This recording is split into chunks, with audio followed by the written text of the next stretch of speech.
Budget. It's one of those tempting words like nearby. It makes you feel good until you realize the context in which they are provided, and this is my budget version of my Forbidden Rite Pathfinder build. If you want to see more specific gameplay, there's an entire video to the previous league, the 3.20 league, where I made this budget version happen.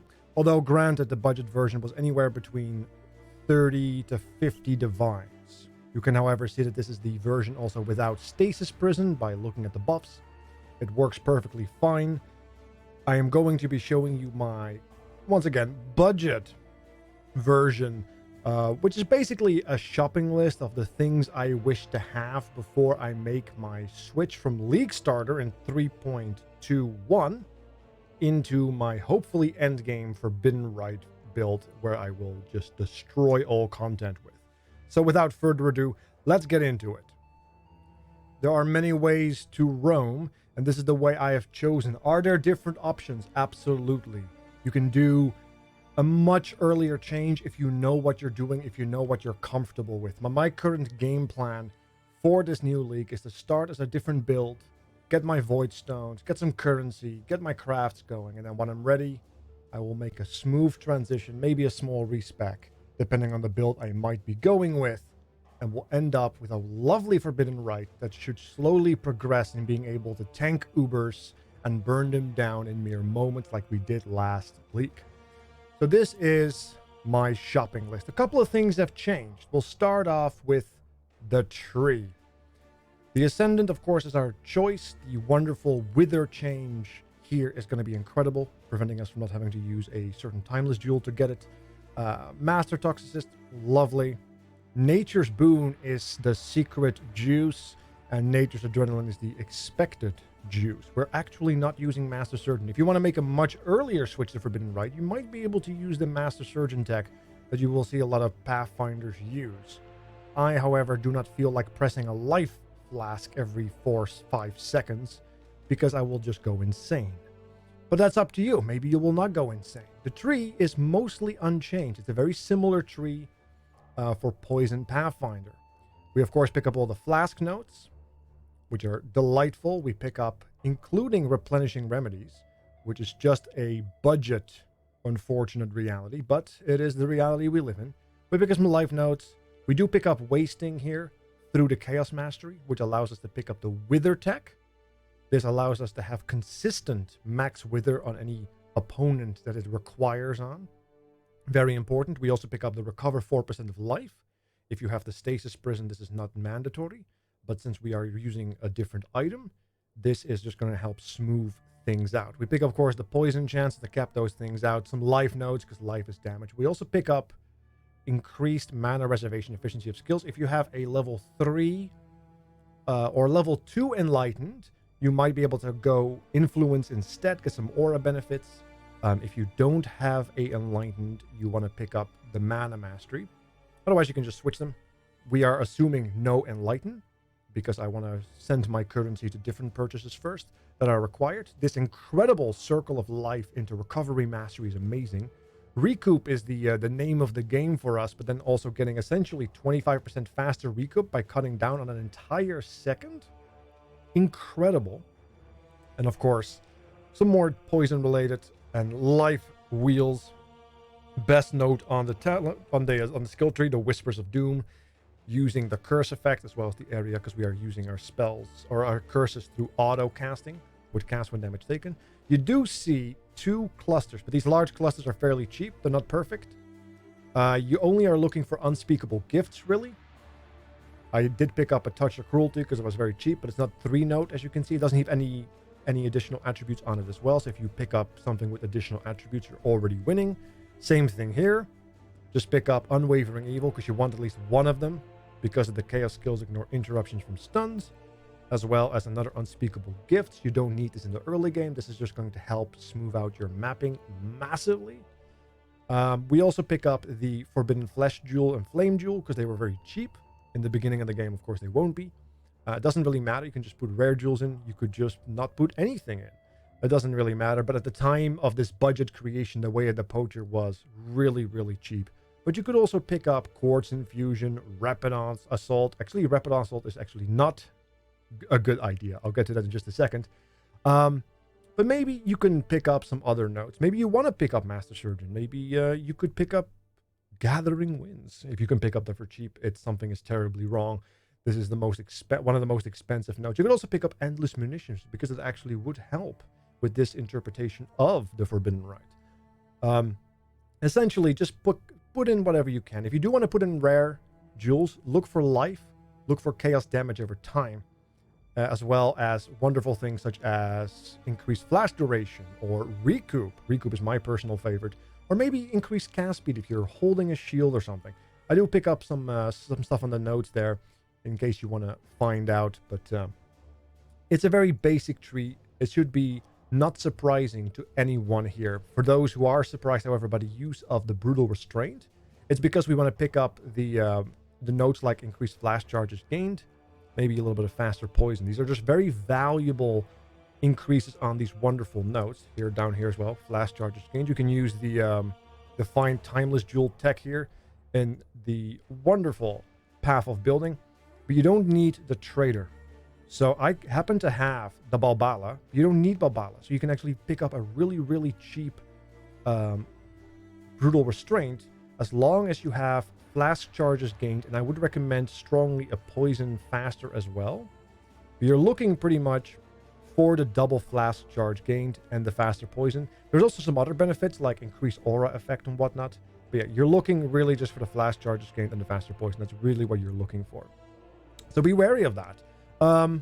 Moving on to the actual gear, because that's where a little bit of a different tech is happening, because we have not picked up the Trader, as you might have noticed. So moving on to the gear itself. Now, most of this gear looks very impressive. It's really not. For example, this carving knife is fairly simple to make. I have crafting videos on my YouTube where it's pretty much deterministically crafted. These are all not tier 1. The +1 Chaos Spell Skill gem is guaranteed. The Benchcraft, of course, is guaranteed. And the damage with poison is super easy to hit. It's just trying to find a rune dagger with chaos damage over time multiplier. That's going to be the tricky part. Hence, I'm going to start as one build and then transition into another. You could also use something like an APAP if you can solve mana yourself. APAP's Opal Wand is often recommended. I just can't be bothered solving the mana, but if you can, you might be able to start earlier. The Thorium Spirit Shield, as you can see, Chaos Spell Skill Gem, some life, and some crafted spell suppress. Super easy. The Budget Helm, some life, some Chaos Res, some suppressed spell damage, and then a crafted physical damage from hits taken as fire. That conversion to elemental damage is very powerful for us since we don't run any armor. We don't have any kind of helm enchant here. We do have the Eldritch Implicits, obviously, but we're looking for curse effects, preferably Temporal Chains. That's the strongest one for single target. Despair is also really good. You can also pick up a Forbidden Rite extra projectile, which is the cheapest one. Won't help with single target, but will help with clear because we are not running Dying Sun. More about that soon. Double Ganger. This is a mandatory piece. I would not switch the Forbidden Rite Pathfinder without this.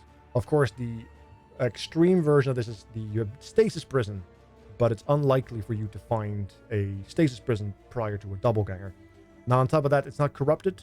It's just high rolled. You're looking for a high as roll possible. 40% is premium. And then you can look at an enchantment. Life, of course, is wonderful. And then you can also be looking for anything like double corrupt. If you, however, mind you, POB was giving me some grief, but there is a life mastery that might give you maximum life if you have no life modifiers on the chest piece. However, I believe if you use the enchantment, it does give you some grief on that.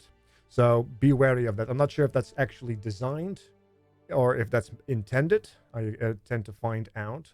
Maybe somebody here knows, but otherwise, take a different enchantment, or just don't take an enchantment at all. Look for an even cheaper double corrupt, or just a single corrupt with some good life. If you're not going for the mastery, or perhaps just projectiles, then you can take the mastery. There's paths. It depends on what you find, what you get, what you can afford, and what you're willing to spend your currency on. Otherwise, make sure you at least hit the 50 flat, right? Besides that, budget gloves, life, suppress, resist, benchcraft, super easy. Do make sure you have the 10% chance to poison on hit, because that's how we are going to cap our Forbidden Rite poison chance, with the 10% on the gloves, which is a simple implicit. I think it's one of the lowest one you can get, so be wary of that. Otherwise, you're not going to be capped. But other than that, very simple. Boots as well, suppress, resistance, movement speed. No onslaught. We'll get to that in just a second. The enchantment is mandatory. Make sure you have at least a evasion pure or evasion hybrid base with that mana enchant. It's mandatory. Other than that, basic resistance, doesn't matter which one, because you can always flip it with harvest crafting. And of course, more movement speed is always better, but as you can see, it is very lax, and we are still making everything work. Eternal Struggle, this is not mandatory. It's just, if you can find like a really good stat one that fixes all your stat attributes, you're good to go. I just like waiting until I find a good Eternal Struggle, because it's going to give me the 15% culling effect if the Searing Exarch is dominant. And you get some wonderful effects on the Eternal Struggle. Even, there is a way to get a third curse on this by using a very specific corruption. I'm looking into the tech, but it's definitely not budget. Normally, these particular necklaces go for pennies on the dime. You can just go for this to get the Searing Exarch culling. There's other ways to get culling as well. Maybe a cast and damage link with the culling support gem. Otherwise, just find a good attribute support so you can make the build function. Other than that, it doesn't make much of a difference. It's just damage and a little bit of quality of life. It's mostly damage. The rings look very impressive. Super easy to craft if you have a divine or two.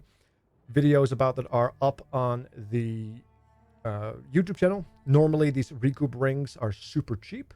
They're super mandatory to get some recoup on it, because it's going to really make you super tanky. This is why I am waiting until I can craft them. And I also point out that the Verdal Catalyst is the trick to get into -8, which is really going to help the mana cost. There's easier ways to do this, but this is the way I am going to be doing it. If you know a better way, pop off. But I am going to wait for my shopping list. Stiggy and Vice. This is where we really start to differ from not only the previous version, where we use micro distillery belts, but also perhaps from the previous League expensive version. Because if you have looked at my current plan for the expensive version, I also use a Stiggy and Vice. Basic maps, basic belt. We're looking at life. We're looking at flask charges used. That's the premium mod. The higher rolled reduced flask charges is the best one. There's another increased flask charges gained, but it's not going to be as powerful as reduced flask charges. It will work, but this one is the best one. Flask applies increased effect. Of course, the more, the better. You can also get some more resistances and attributes in this, depending on what you need. It's very flexible. But this also allows us to preserve a jewel slot in the tree and give ourselves phasing and some nice life. Of course, there are other benefits you can get from this. Maybe a corruption, maybe some multi, maybe some raw stats. But life is the key. It's more tank, more damage, as well as phasing is going to really make the build feel smooth while mapping. Now, here's another mandatory, Progenesis. This is a problem. This is the reason why I cannot start early. There are techs out there. I know about the Worm Belt. I know about the Leech Flask mod tech.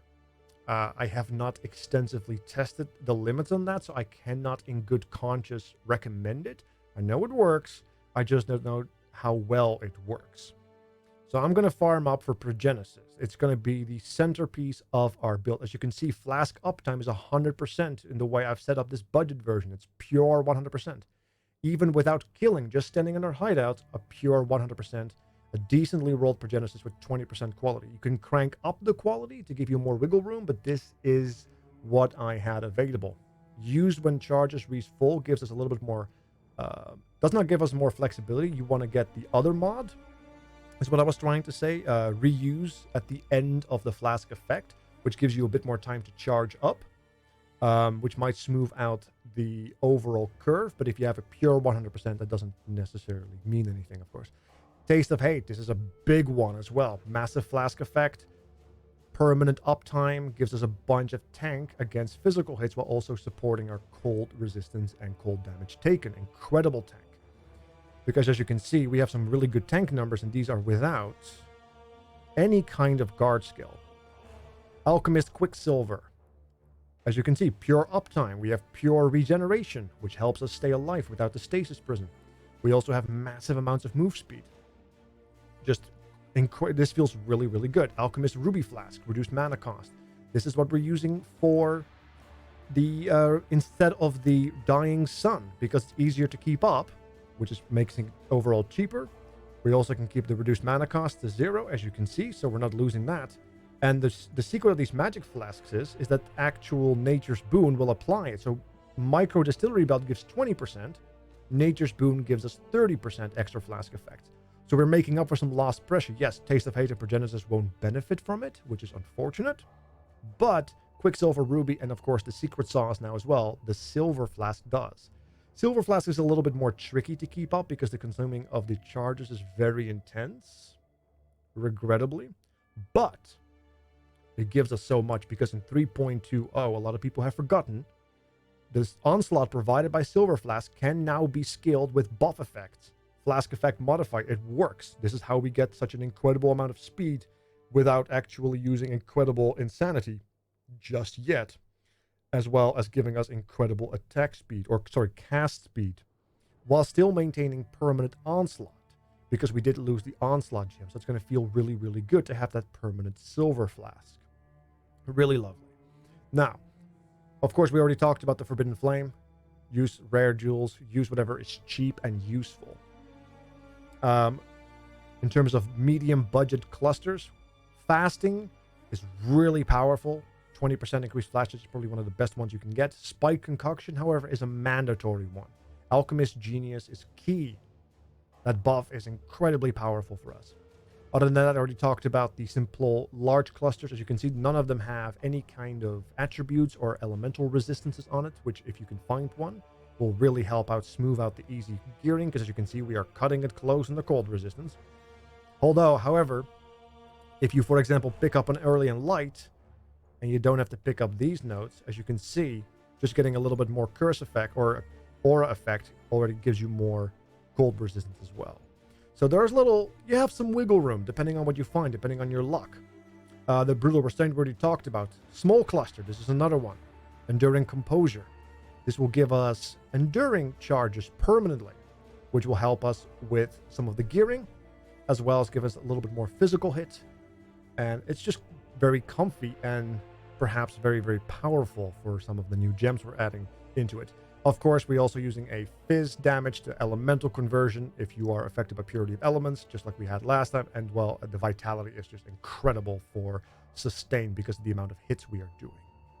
So it speaks for itself. Some of them look very intense, but like I said, it's very deterministically crafted.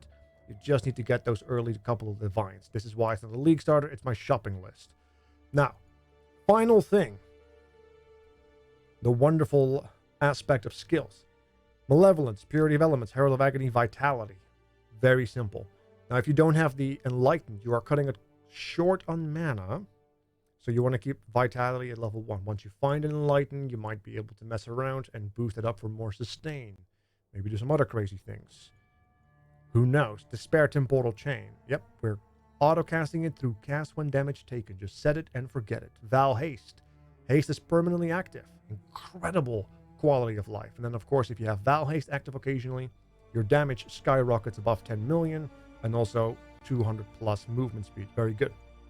Desecrate, Volatile Death, cast with damage taken, Spell Cascade. I'm trying something here. Just a little trying something here. You could also put in a Blazing Salvo, make a cast with damage taken, and free up gems by using Purifying Flame there as well. Maybe a GMP for more hits, and then you open up some other stuff. But I'm just trying something here, because the homing missiles of Volatile Death might just be very comfy and giving you many, many Vitality heal hits through the Watcher's Eye. Flame Dash is what we're using. Cast with damage taken, Purifying Flame. For example, if you are switching Purifying Flame here and use Blazing Salvo, maybe you can use Shield Charge and faster attack. You should have enough space for that, or make space for the Enlighten. You have wiggle room. This is just what I kind of want to test out with preemptively, but I can always change my mind. So keep an eye out on the description box. I'll put a date down as well. But this is kind of what I'm theory crafting, you know, like testing some new things out. And of course, last but not least, the Forbidden Rite itself. Now, Forbidden Rite still uses GMP. Anomalous is mandatory. The reduction of the cost is incredibly important. No Awakened Gems. It speaks for itself. In a perfect world, you also want to pick up Anomalous if you're lucky. But this is pretty self-explanatory.